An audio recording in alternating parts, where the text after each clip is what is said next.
Chers téléspectateurs et chers internautes, vous êtes dans votre émission préférée, une émission qui vous accroche à vos postes télé.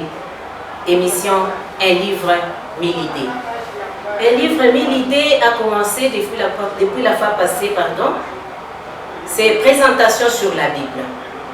La Bible, vous le savez, c'est le livre des livres. Un monde qui est vaste à découvrir. Et dans cette émission passée, nous avons annoncé un événement important. C'est le quiz biblique, n'est-ce pas? Nous avons invité les gens à venir découvrir la Bible par la Bible et à travers un jeu biblique. Aujourd'hui, les plus courageux ont répondu à cet appel. Nous avons sur ce plateau ce qu'on appelle les coopérateurs pauliniens, CP en sigle, coopérateurs pauliniens. Mais qui sont-ils? Je vais m'adresser un peu à leur coordonnateur qui est ici, Monsieur Pierre Koulouba, ou mieux encore, Docteur Pierre, que vous connaissez bien, puisqu'il passe aussi sur Radio Télé Umoja. Docteur Pierre, les CP, c'est quoi?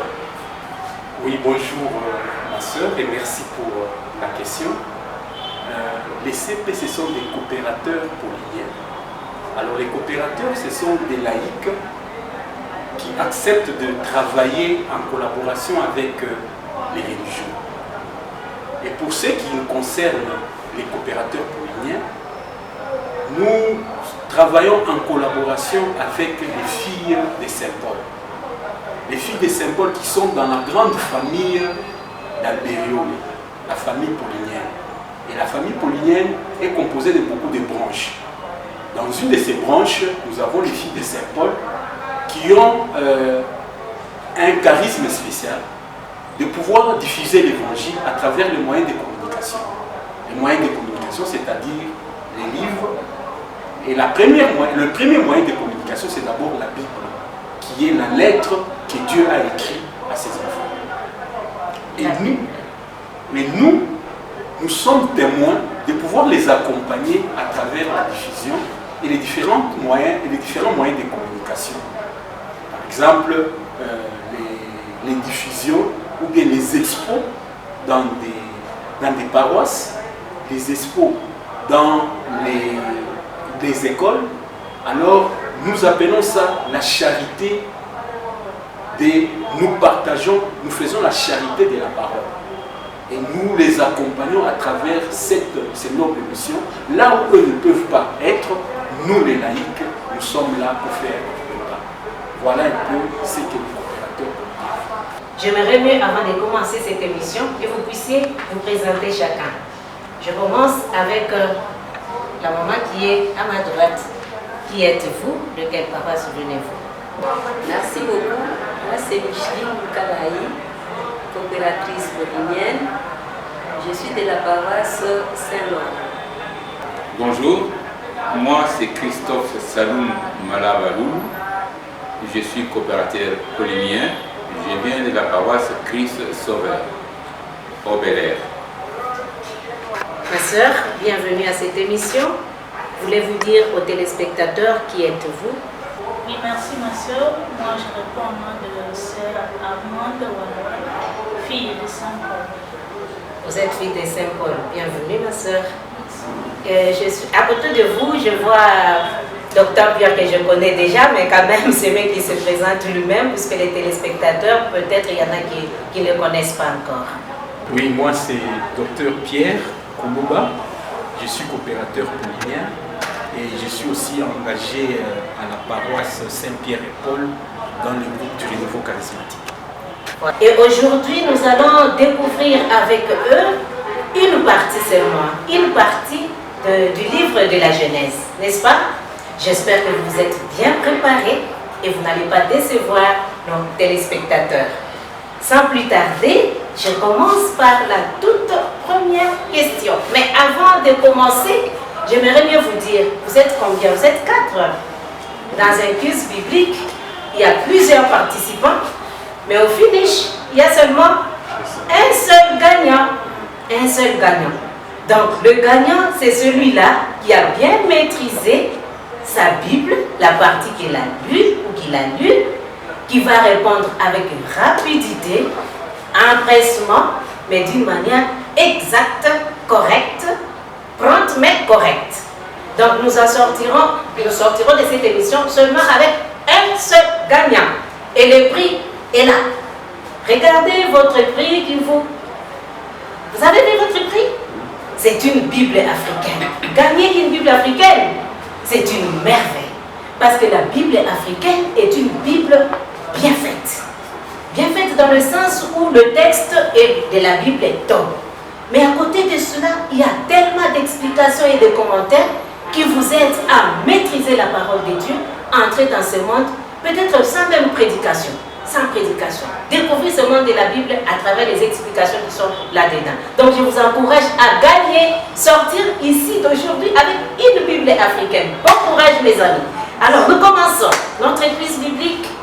D'abord j'aimerais mieux savoir, on va parler de la Bible, mais du livre de la Genèse. Pour vous, la Genèse, c'est quoi? Qu'est-ce que la Genèse? Le mot Genèse, c'est quoi? Pour moi, Genèse, je peux résumer cela en... Le mot Genèse, c'est les débuts. Les débuts, le mot Genèse, c'est aussi le début, mais le début de quelque chose. Mais dans le contexte biblique, c'est les débuts de ce qui est création. Ok. En tout cas, Dr Pierre a dit, Genèse, c'est le début de ce qui est création dans le monde biblique. N'est-ce pas? C'est une question bonus, hein? Sans prix. Sans prix, c'est pour nous aider à nous mettre à l'aise.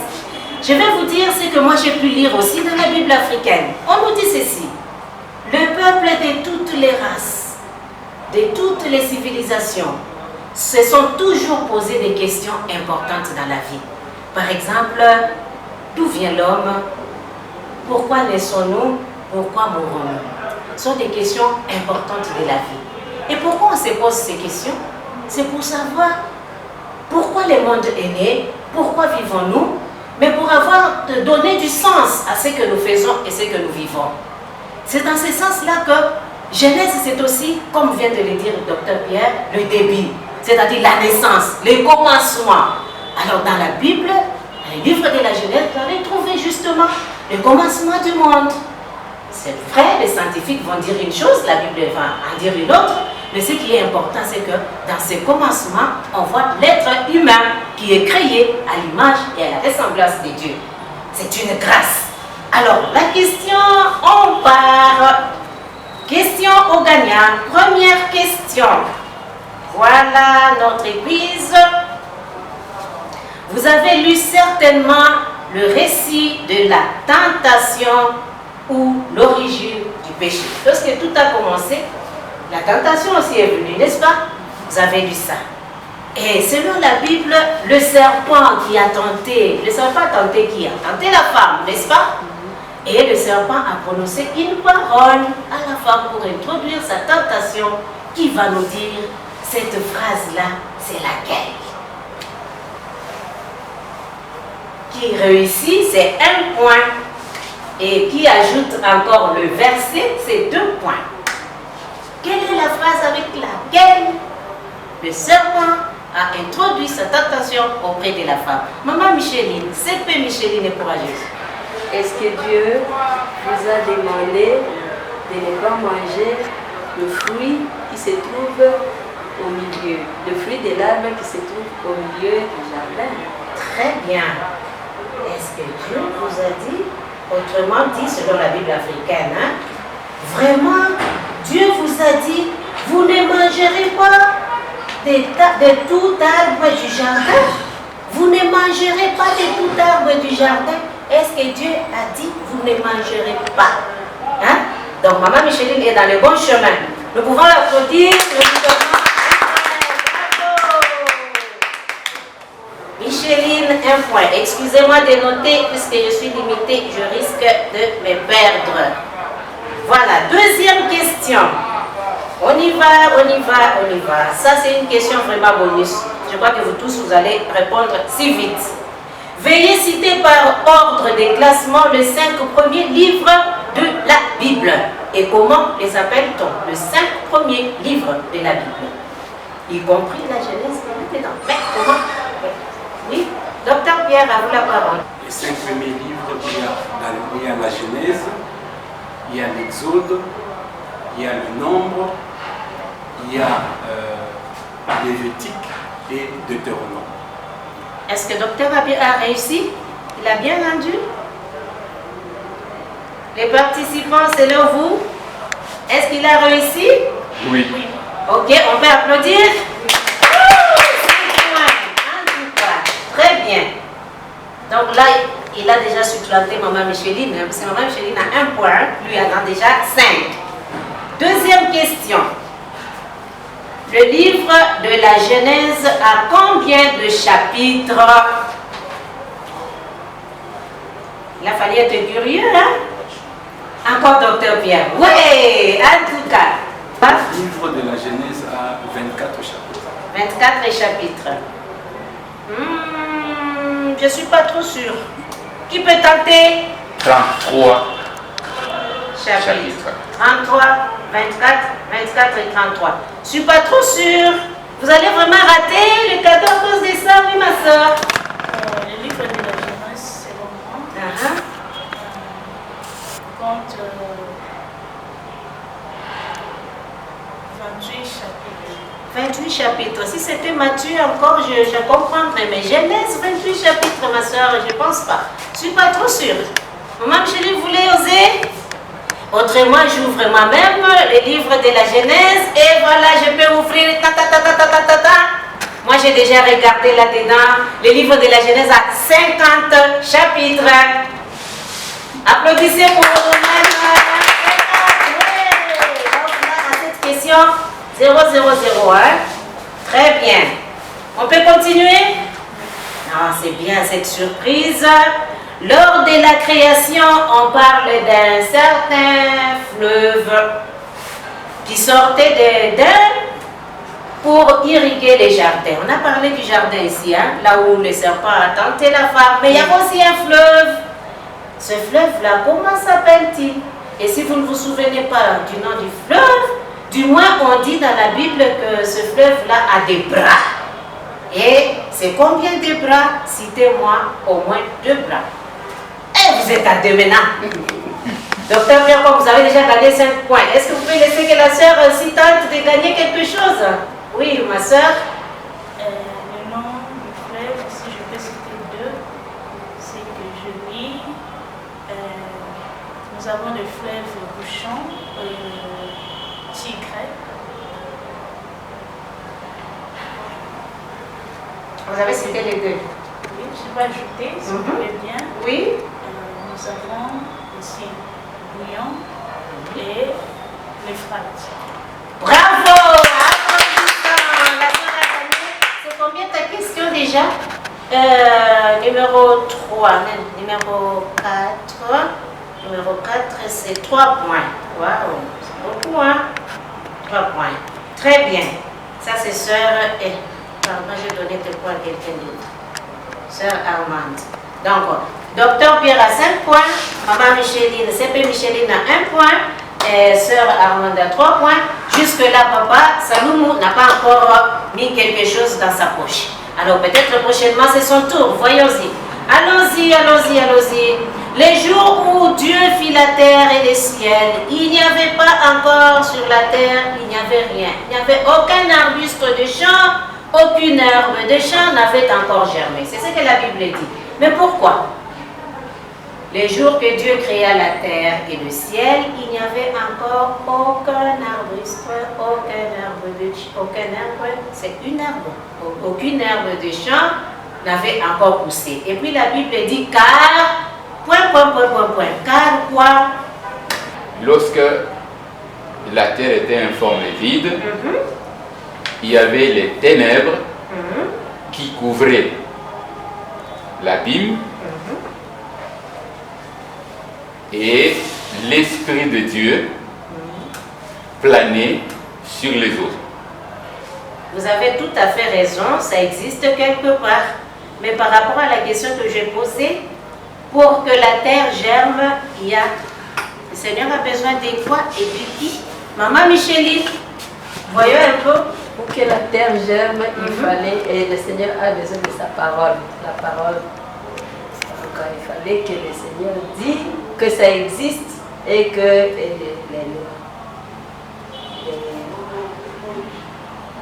l'herbe puisse pousser. Ok, lorsque le Seigneur a créé, il a créé par sa parole. Néanmoins, dans les contextes où moi j'ai souscrit ma question, je peux donner moi-même la réponse, hein, comme ça on avance, parce que l'autre émission c'est ma 15 minutes. Okay.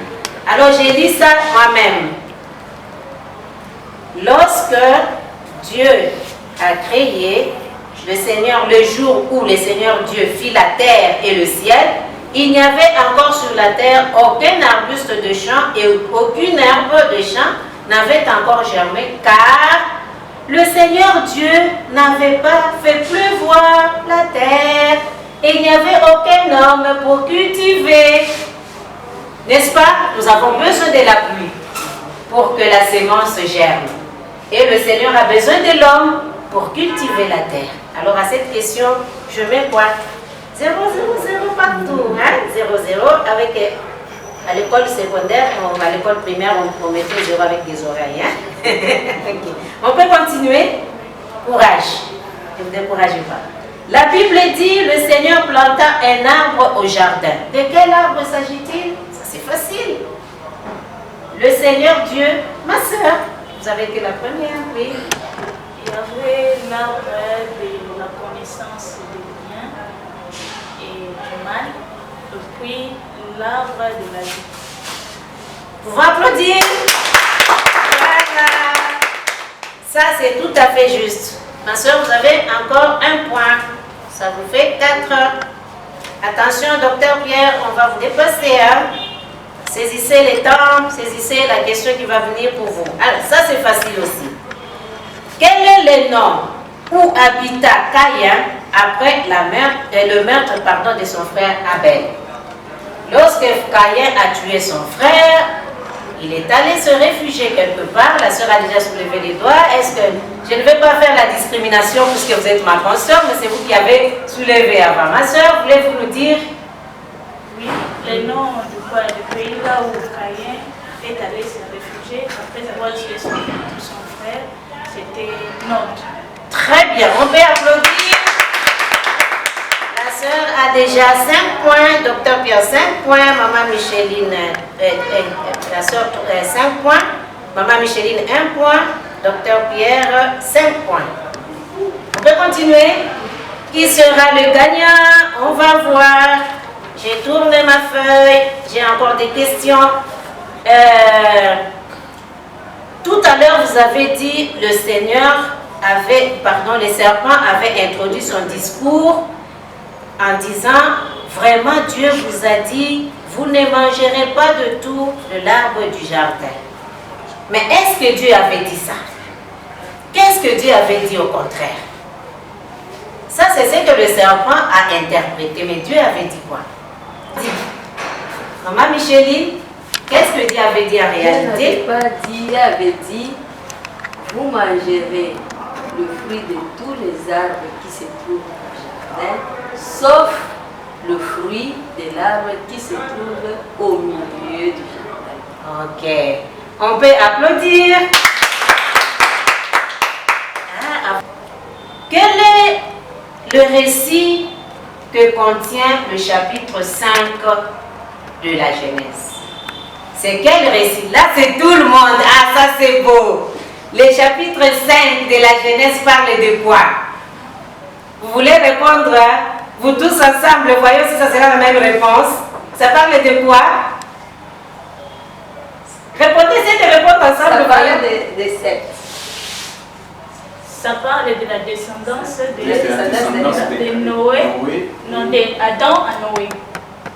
De la descendance d'Adam à Noé. Autrement dit, non, vous êtes dans la bonne voie. C'est moi. Autrement dit, ça parle de la descendance d'Adam à Noé. Autrement dit, Seth. Autrement dit, de la généalogie. Autrement dit, la généalogie pourtant dans votre Bible c'était bien écrit, les patriarches d'Adam jusqu'à Noé. Ok, alors maintenant on applaudit pour tout le monde, mais ça serait une question sans prix. Eh mais bien sûr, sans prix, puisque tout le monde a tâtonné un peu. Moi, je vais lire ici. Quel récit contient le chapitre 5 de la Genèse? Le chapitre 5 de la Genèse nous relate le récit de patriarche d'Adam à Noé. Vous avez vraiment réussi. C'est moi, comme vous avez tous réussi au même moment, je ne peux pas donner un prix. Autrement, je vais faire la discrimination. On continue. Combien de femmes avait la Mecque? La Mecque avait des femmes. Combien de femmes et quels sont leurs noms? Maintenant, on donne la préséance à papa, docteur Pierre, puisqu'il est tellement gentil, il donne toujours la place aux autres. Il avait 2 femmes. Oui. Mais le nom, je retiens. 2 femmes, c'est déjà bien. Applaudissons. Demi-point, 2 femmes. Alors, demi. Et le nom, ça doit être. Non, demi seulement. Les noms, c'est. La sœur va vous épauler. Ma sœur? Le nom c'était Adam et Sila. Pardon? Adam. Adam? Ada et Sila. Ah, Ada. Ok, bravo, ma sœur. Donc, la sœur a encore demi, hein? Ok, très bien. Vous avez lu vraiment votre Bible. Félicitations. On continue. Dans la Bible, on lit que, vous voyez, lorsque Caïn a tué Abel, pendant un certain moment, Caïn était en train de marchander un peu avec Dieu, n'est-ce pas? Mais, bon, je risque de donner la réponse. Pendant ce moment, on dit Caïn sera vengé cette fois. C'est ça, non? Et puis après Caïn, on parle aussi de la Mecque, dont on vient de dire qu'il avait 2 femmes. Si Caïn sera vengé cette fois, la Mecque sera vengée combien de fois selon la Bible? Ah, on voit que la sœur a maîtrisé cette partie, hein? Alors, sœur Armande. Il sera vengé 7 ans. Cette fois, c'est Très bien, bravo! Félicitations à la sœur. Vous avez combien de points là-bas? Encore 1 point. Oh là là! À quel âge mourut Adam? À quel âge mourut Adam? Oui, Adam, après sa vie vécue, il avait.